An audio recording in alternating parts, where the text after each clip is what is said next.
মন বেশি খারাপ হয়েছে বাবা। কষ্ট পাইছো তোমার আব্বার ব্যবহারে। কষ্ট পাইও না বাবা। তোমার আব্বা কিন্তু তোমারে অনেক ভালোবাসে, অনেক আদর করে। তা না হলে কি এই সংসারে এত বড় হইতে পারতা? আর তোমার ছোট ভাই বোনগুলি দুষ্ট প্রকৃতির হয়েছে। ওরা যখন বড় হবে তখন বুঝতে শিখবে, তখন আর তোমার সাথে এরকম ব্যবহার করবে না বাবা। আম্মা, আমি কিছু মনে করিনি। আর ওদের এইসব আমি কখনো কিছু মনেও করি না।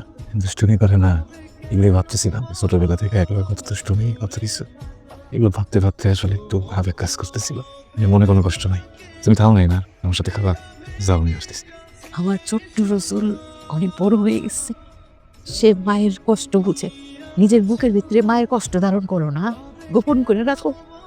মায়ের কষ্টগুলি হজম করে লুকায় রাখো না।